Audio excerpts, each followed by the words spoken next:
അപാര രുചിയുള്ള മത്സ്യം. എന്നാൽ അവയുടെ ആ മത്സ്യാത്മകമായ ഗന്ധം ചിലർക്ക് അസഹനീയമാണ്. അതുകൊണ്ട് മാത്രം ജീവിതത്തിൽ ഒരിക്കൽ പോലും മത്സ്യം കഴിക്കാത്ത ചിലരെങ്കിലുമുണ്ട്. എന്നാൽ ഇതിന് ജപ്പാൻകാരുടെ ഒരു പരിഹാരമുണ്ട്. അതിലേക്ക് വരുന്നതിന് മുമ്പ് നമ്മൾ മനസ്സിലാക്കേണ്ട ഒരു കാര്യം, കടലിൽ ജീവനോടെ നീന്തി തുടിക്കുന്ന മത്സ്യങ്ങൾക്ക് ഒരു തരത്തിലുമുള്ള രൂക്ഷഗന്ധവും ഉണ്ടാവാറില്ല എന്നാണ്.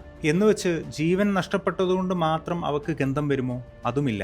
അവ എങ്ങനെ മരിക്കുന്നു എന്നതാണ് ഒരു മത്സ്യത്തിന്റെ ഗന്ധം നിർണ്ണയിക്കുന്നത്. ഒരു മത്സ്യം വളരെ സാവധാനം മിനിറ്റുകളോ മണിക്കൂറുകളോ എടുത്ത് പിടഞ്ഞു മരിക്കുമ്പോൾ ബാക്ടീരിയകൾ മാംസത്തിലെ കോമ്പൗണ്ടുകളെ ട്രൈമെത്തിലാമൈനായി വിഘടിപ്പിക്കുന്നതാണ് നമുക്കറിയാവുന്ന രൂക്ഷഗന്ധത്തിന് കാരണം. എന്നാൽ ജപ്പാൻകാരുടെ ഇക്കിജീമെ എന്ന പ്രോസസ്സിൽ മീനുകളെ പിടിച്ച ഉടനെ തലച്ചോറ് ലക്ഷ്യമാക്കി സ്പൈക്ക് ചെയ്ത് പൊടുന്നനെയുള്ള മസ്തിഷ്ക മരണം ഉറപ്പാക്കി സ്ട്രെസ് കുറയ്ക്കുന്നു. ശേഷം ഒരു നേർത്ത വയർ സ്പൈനൽ കനാൽ വഴി തിരികെ ഇറക്കി സ്പൈനൽ കോഡ് തകർത്ത് മസിലുകളിലേക്കുള്ള നെർവ് സിഗ്നലുകളെ തടഞ്ഞ് റിഫ്ലക്സ് മൂവ്മെന്റുകൾ അല്ലെങ്കിൽ പിടച്ചിൽ ഒഴിവാക്കുന്നു. ഈ രണ്ട് പ്രോസസ്സിലൂടെ ലാക്റ്റിക് ആസിഡിന്റെയും കോർട്ടിസോളിന്റെയും ഉൽപാദനത്തെ തടയാം. മീൻ മാംസത്തിന്റെ യഥാർത്ഥ രുചി ഇല്ലാതാക്കുന്നത് ഇത്തരം കോമ്പൗണ്ടുകളാണ്. ഇക്കിജീമയിലെ അവസാന പ്രോസസ്സ് ഈ മത്സ്യങ്ങളെ ഉടനെ ഐസ് വാട്ടറിൽ അല്ലെങ്കിൽ സാൾട്ട് ഐസ് സ്ലറിയിലാക്കി സൂക്ഷിക്കുന്നതാണ്.